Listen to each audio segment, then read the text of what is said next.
Masumur Rahman Khalili BBC Bangla একটি প্রতিবেদন প্রকাশ করেছে তাদের অনলাইন ভার্সনে, এবং সেটি লিখেছেন শুভজ্যোতি ঘোষ, উনি দিল্লির প্রতিনিধি। প্রতিবেদনটি শিরোনাম করা হয়েছে হিন্দু হাসিনা হতাশা, যেসব কারণে দিল্লি ও ঢাকার সম্পর্ক কিছুতেই সহজ হচ্ছে না। সেই প্রতিবেদনের এক জায়গায় উল্লেখ করা হয়েছে যে কিছু ঘটনা গত 3 মাসে ঘটেছে, যা থেকে মনে করা যথেষ্ট কারণ আছে যে দিল্লি এখনও বাংলাদেশের নতুন সরকারকে ঠিকমতো ভরসাই করতে পারছে না। যেমন মাস 4 ধরে ভিসা বন্ধ রয়েছে, এই প্রসঙ্গ উল্লেখ করেছে। আপনি বিষয়ে কিছু বলবেন? ভারত অন্তর্বর্তীকালীন সরকারের উপর ভরসা রাখতে পারছে না বলে যে বক্তব্যটা আসছে এই বিবিসির প্রতিবেদনে, এটা কিন্তু সঠিক এই কারণেই তারা কিন্তু ভিসা বন্ধ রাখছে, অথবা সরকারের সাথে স্মুথ রিলেশন কিন্তু হচ্ছে না। প্রধান উপদেষ্টার সাথে মোদির একটা মিটিং হওয়ার কথা আমরা শুনছিলাম, সেটাও কিন্তু হয়নি। এটা কেন হয়নি এই প্রশ্নটা কিন্তু আসতে পারে, যদিও এই প্রতিবেদনে বলা হচ্ছে সংখ্যালঘু সম্প্রদায় আক্রান্ত হওয়ার কারণে এটা হচ্ছে। আসলে বিষয়টা এটা পুরোপুরি মনে হয় না। প্রধান উপদেষ্টার রেফারেন্সও দেওয়া হয়েছে, উনি বলছেন যে এই জিনিসগুলোকে অতিরিক্ত তুলে ধরা হচ্ছে। যেমন আওয়ামী লীগ যদি আমরা দল হিসেবে চিন্তা করি, যে পতিত রাজনৈতিক ক্ষমতাসীন দল, সেই দলের সমর্থকের মধ্যে একটা উল্লেখযোগ্য সংখ্যক সংখ্যালঘু আছে। স্বাভাবিকভাবেই তাদের 15 বছরের অত্যাচারের জন্য নানাভাবে আক্রান্ত হয়েছে, এর মধ্যে কিন্তু সংখ্যালঘুরাও ছিল। তো এই কারণে যদি কোনো কিছু ঘটে থাকে, সেটা কিন্তু সংখ্যালঘুর উপরে চাপানো যায় না, এটা একটা পয়েন্ট। আর সেকেন্ড পয়েন্টটা হচ্ছে কি, আসলে গত 15 বছর ধরে বাংলাদেশ রাষ্ট্রটাকে আমাদের প্রতিবেশী, বৃহৎ প্রতিবেশী দেশটা নিয়ন্ত্রকের আসনে বসতে চেয়েছিল। আমরা সাবেক ভারতীয় সেনাপ্রধান শঙ্কর চৌধুরী, সম্ভবত ওনার নাম, ওনার রিটায়ারমেন্টের পরপর একটা ইন্টারভিউ উনি দিয়েছিলেন।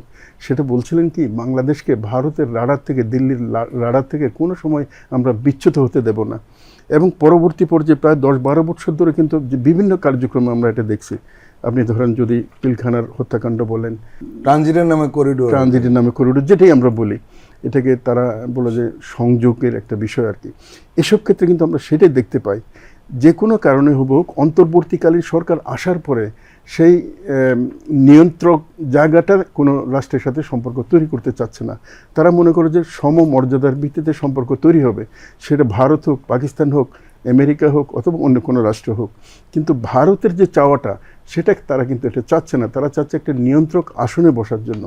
এই নিয়ন্ত্রক আসনে বসার জন্য বাংলাদেশের বেসামরিক আমলাতন্ত্র বলি, অথবা নিরাপত্তা কাঠামো, অথবা নিরাপত্তা আমলা, সকল জায়গায়, এমনকি ইন্টেলিজেন্স নেটওয়ার্কের মধ্যেও কিন্তু ভারত তাদের যে প্রভাব বলের লোকদেরকে বসানোর চেষ্টা করছে। এখন যেহেতু অন্তর্বর্তীকালীন সরকার নীতিগতভাবে ওই জায়গাটাতে থাকছে না, এই জন্যই কিন্তু এই টানাপোড়েনটা হচ্ছে। এখানে যে বক্তব্যগুলো দেওয়া হয়েছে বা বিবিসির বক্তব্য যেটা আসছে, সংখ্যালঘুদের উপর আক্রমণ করা, এইগুলো আসলে মূল বিষয় না। মূল বিষয়টা হচ্ছে ভারত বাংলাদেশকে নিয়ন্ত্রণ করতে চায়, আর অন্তর্বর্তীকালীন সরকার চায় না বাংলাদেশ কোনো রাষ্ট্রের দ্বারা নিয়ন্ত্রিত হবে, বরং একটা সমমর্যাদার, সমস্বার্থের ভিত্তিতে সম্পর্কে তারা প্রত্যাশা করে। ডক্টর সাইফুল্লাহ, মাসুমুর খলিলি বলছিলেন যে সংখ্যালঘু নির্যাতনের বিষয়টা বিবিসির এই প্রতিবেদনে একটি বড় অংশ রয়েছে। সেখানে বিজেপির একজন পলিসি রিসার্চ সেলের একজন ব্যক্তি অনির্বাণ গাঙ্গুলি, ওনার একটা উদ্ধৃতি দেওয়া আছে। সেখানে উনি বলেছেন যে আজকের বাংলাদেশ গড়ে তোলার পেছনে সে দেশের হিন্দু, বৌদ্ধ, খ্রিস্টান যে ঘাম জড়িয়েছেন, দেশ বিনির্মাণে তাদেরও যে অবদান রয়েছে, সেটি ভুলিয়ে দেওয়ার চেষ্টা করা হচ্ছে। এখানে দুটো প্রশ্ন। একটি প্রশ্ন হলো যে এই হিন্দু, বৌদ্ধ, খ্রিস্টান ঐক্য পরিষদ নামে আমাদের এখানে যে সংগঠনটি রয়েছে, তারা এখন যতটুকু সক্রিয়, আগে কখনো গণতন্ত্র, ভোটাধিকার বিষয়ে কখনো কি সেই সক্রিয়তা আমরা লক্ষ্য করেছি? 2, ইন্ডিয়াতে যে সংখ্যালঘু নির্যাতন হয়, সেই প্রসঙ্গটি বিজেপি কি ভুলে গেছে? ইউরোপে একটা একাডেমিক কনফারেন্স ছিল, তো আমি ওখানে পার্টিসিপেন্ট ছিলাম। ইন্ডিয়ান 2টো বিশ্ববিদ্যালয়ের স্বনামধন্য অধ্যাপক ছিলেন। তখন এই 7 সিস্টার্সে খুব ঝামেলা চলছিল। তখন আমি বলেছিলাম যে এই 7 সিস্টার্সে একটা প্রশ্ন করেছিলাম, academic discussion, nothing political, nothing personal. এই একাডেমিক ডিসকাশনেও 2জন অধ্যাপকের কেউই বলছেন আমরা এই বিষয়ে কথা বলতে চাচ্ছি না, এবং এটি সামরিকভাবে পুরো ভারতের চিত্র। তাদের ভিতরে কি হচ্ছে, এটা নিয়ে তারা কথা বলবেন না। আশেপাশে কি হচ্ছে, ওটা নিয়ে তারা খুব সরব থাকবেন, বাজার গরম করবেন, পত্রিকার পাতা লিখে ভরে ফেলবেন, গবেষণা করবেন, সব ওই বিষয়গুলো নিয়ে। মোদ্দা কথা হচ্ছে, এই যে আমাদের বড় দাদা হিসেবে দাদার যে আগ্রাসী রূপ, এটা সবাই ভারতের সব সাধারণ নাগরিকরাও অধিকাংশই ধারণ করেন, দু একজন বাদ দিলে। এই বিষয়টি হচ্ছে কি, ভারত মনে করেন, ভারতের পলিটিক্যাল মেইন স্ট্রিম পলিটিক্যাল পার্টিগুলো মনে করেন, ওই যে আমরা একবার শুনেছিলাম আমাদের সাবেক পররাষ্ট্রমন্ত্রী দীপু মনির আমলে, যেটা বাফার স্টেট, ইন্ডিয়া এটাকে সবসময় বাফার স্টেটই মনে করে।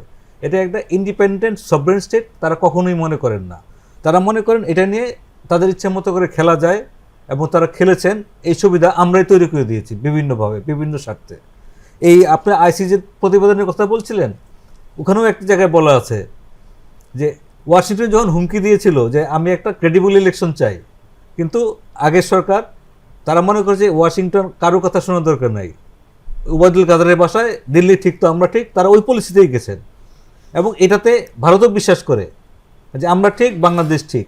এখন খলিল ভাই যেটা বলছিলেন যে আমরা ঠিক, দিল্লি ঢাকা ঠিক, এটা এখন হচ্ছে না। এটাই তাদের গোসার মূল কারণ।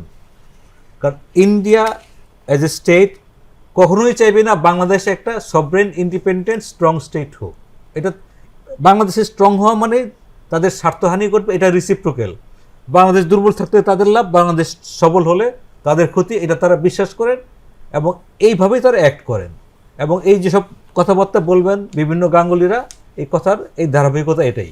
মাসুমুন খলিল, আরেকটা বিষয় উল্লেখ করা হচ্ছে এই প্রতিবেদনে, সেটি হলো যে হ্যাঁ, তারা স্বীকার করেছে যে হাসিনাকে আশ্রয় দেওয়াটা একটা অস্বস্তিকর অবস্থা দাঁড়িয়েছে, এবং বাংলাদেশ ভারতের সম্পর্কের ক্ষেত্রে এটি বড় বাধা হয়ে দাঁড়িয়েছে। এবং এই রিপোর্টে নানানভাবে উল্লেখ করা হয়েছে যে আসলে তাকে আশ্রয় দেওয়াটা কিভাবে দেওয়া হলো বা কেন দেওয়া হলো, এতে লাভ লোকসানের কিছু বিষয় এখানে উল্লেখ করা হয়। গণতন্ত্র হত্যাকারী হিসাবে বা গণহত্যার নির্দেশদাতা হিসাবে শেখ হাসিনাকে যদি এখন আনা চাওয়া হয়, তাহলে কি দাঁড়াবে? ভারত দিবে না, এবং তখন সম্পর্কে আরও একটা তলানিতে পৌঁছবে। এখন দিল্লি আসলে এটাকে মেনে নিয়ে যদি তারা শেখ হাসিনাকে আশ্রয় দিয়ে রাখতে চায়, তাহলে শেষ পর্যন্ত কি দাঁড়াবে?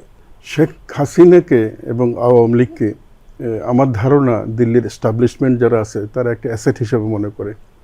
এবং আপনি দেখবেন শেখ হাসিনার গত 3 মাসের মধ্যে অনেকগুলো অডিও কল কিন্তু ফাঁস হয়ে গেছে, এবং এর প্রত্যেকটাতে কিন্তু উস্কানি আছে। হয়তো কোনো সময় বলছে ছট করে ঢুকে যাব, কোনো সময় বলছে যে, যেমন সর্বশেষ একটা শুনলাম যেখানে বলা হয়েছে আমি সামরিক বাহিনীর সদস্যদেরকে বলে দেবো তারা অভিযান চালাবে ঢাকা বিশ্ববিদ্যালয়ে, এদেরকে এই করবে ওই করবে।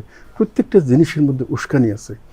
বাংলাদেশের সাথে একটা সমমর্যাদা বা একটা প্রতিবেশী রাষ্ট্র কোনোভাবেই যিনি বাংলাদেশে অস্থিরতা তৈরি করতে চান, একটা ফ্যাসাদ তৈরি করতে চান, এই ধরনের রাজনৈতিক ব্যক্তিকে আশ্রয় দিতে পারে না। আর আশ্রয় দেওয়ার পর এই সমস্ত কর্মকাণ্ড করতে দেওয়া যেতে পারে না। যেমন সর্বশেষ একটা ছোট ঘটনা বলি, যেটা এই বিবিসির রিপোর্টে বলা হয়েছে, চিটংয়ের হাজারিগলিতে একটা ঘটনার কথা বলা হয়েছে। সামরিক বাহিনীর কনভয়ের উপর কিছু লোক উস্কানিমূলকভাবে হামলা চালিয়েছে সামরিক বাহিনীর উপরে। যে ধরনের হামলার ঘটনা আমরা আগস্টের পরিবর্তনের পরে গোপালগঞ্জে দেখছিলাম। এরপরে কিন্তু সামরিক বাহিনী স্বাভাবিকভাবে রাষ্ট্রের নিরাপত্তার প্রশ্ন, এটা অখণ্ডতার প্রশ্ন, তারা কাউন্টার অভিযান চালিয়ে এটাকে দমন করেছে। তখন কিন্তু প্রশ্ন আসে নাই কেন সামরিক বাহিনী গোপালগঞ্জে তাদের উপর হামলার এটা করলো। কিন্তু এখন যখনই হাজারিগলির যে ঘটনাটা, আমার বাড়ি চিটং, আমি জানি চট্টগ্রামের পরিস্থিতিটা, তো ওখানে যখন সামরিক বাহিনীর কনভয়ের উপর হামলা চালানো হয়েছে, পাল্টা অভিযান সঙ্গতভাবেই চালানো হবে, মানে যারা দুষ্কৃতিকারী আছে তাদেরকে ধরার চেষ্টা করা হয়েছে। এটা হচ্ছে একটা আইনশৃঙ্খলার ব্যাপার, এটা সংখ্যালঘু সংখ্যাগুরুর ব্যাপার না। ওই জায়গাটাতে যদি ধরেন কোনো মুসলিম কোনো গ্রুপ যদি এটা করা হতো, তাহলে কিন্তু একই ঘটনা ঘটতে পারতো। কিন্তু এখানে যে সূক্ষ্ম যে বিষয়টা, সেটা হচ্ছে কি চট্টগ্রাম কেন্দ্রিক একটা অস্থিরতা তৈরির মনে হয় একটা ষড়যন্ত্র চলছে। আমরা জানি চট্টগ্রাম হচ্ছে বাংলাদেশের একমাত্র বন্দর, এবং চট্টগ্রাম, যেমন আপনি একটা টেলিভিশনের একটা অনুষ্ঠান, হয়তো আপনি টক শো দেখছেন কিনা, সেটা হচ্ছে পশ্চিমবঙ্গে বিজেপির একটা মুখপাত্র টেলিভিশন আছে যেটা রিপাবলিক টিভি। রিপাবলিক টিভিকে বলা হচ্ছে ভারতের উচিত হচ্ছে চট্টগ্রামকে দখল করা, এবং এই যে উস্কানিমূলক প্রচারটা অব্যাহতভাবে চালানো হচ্ছে টিভিটাতে। এবং এর সাথে যদি এর সাথে যদি আপনি ইস্কনের চট্টগ্রামের বিশাল সমাবেশ, সামরিক কনভয়ের উপর হামলা, তারপর আরও যেসব ঘটনাগুলো ঘটতেছে, এগুলো যদি মিলান তাহলে তো একটা ষড়যন্ত্র আপনি পেতেই পারেন। আসলে ইস্কন সম্পর্কে হিন্দু সম্প্রদায়ের একটা ভুল ধারণা রয়েছে, তারা মনে করে তাদের একটি ধর্মীয় সংগঠন। আসলে তা না, ইস্কন হলো রয়ের সংগঠন। ইস্কন তো ধর্মীয় সংগঠন না, ইস্কনকে আসলে এক ধরনের আধা ইন্টেলিজেন্স অর্গানাইজেশন এটা। কারণ ইস্কনের প্রধান হওয়ার জন্য, ইস্কন সদস্য হওয়ার জন্য হিন্দু হওয়া লাগে না। যেমন অনেক ইহুদি আছেন, খ্রিস্টান আছেন, তারা ইস্কনের সদস্য।